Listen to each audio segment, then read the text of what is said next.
Welcome back. જે ક્ષેત્રથી પોતાના રાજકીય કારકિર્દીની શરૂઆત કરી એ જ ક્ષેત્રમાં નિધન થયું અજીત પવારનું। મહારાષ્ટ્રના ઉપમુખ્યમંત્રી અજીત પવારનું નિધન થયું છે।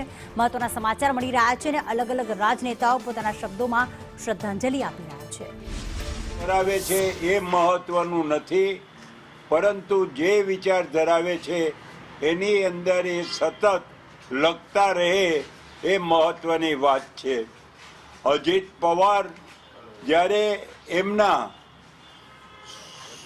જે શરદ પવાર છે એ શરદ પવાર સાથે વર્ષોથી કામ કરતા હતા, પરંતુ જ્યારે લાગ્યું કે શરદ પવાર જૂની વિચારશ્રેણી અને જુદા કાર્યક્રમમાં એ લોકો રાચે છે અને નવી વિચારશ્રેણી અને બદલાતા યુગની અંદર આવશ્યકતા પ્રમાણે એમને અજીત પવારે જે જુદા પક્ષની અંદર એ સામેલ થયા અને સામેલ થયા પછી એમને ખૂબ જ સક્રિય થઈ અને રાષ્ટ્રનું કામ કર્યું છે।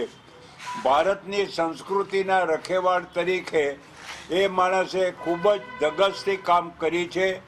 પોતાના પરિવારના સભ્ય સાથે પણ સંઘર્ષ કરી અને પોતાની વિચારધારાને એને ખૂબ જ મક્કમ રીતે આગળ વધારી છે। બોમ્બેની અંદર જ્યારે કોઈ અધિવેશન થાય કે મળવાનું થાય, અમારે ગુજરાત, મહારાષ્ટ્ર, રાજસ્થાન, મધ્યપ્રદેશ અને ગોવાના લોકો વારંવાર પાર્ટીના કાર્યક્રમમાં મળતા, ત્યારે અજીત પવાર પોતાના સ્પષ્ટ વિચારોથી એ રાષ્ટ્રના પનોતા પુત્ર તરીકે એમને કામ કર્યું છે।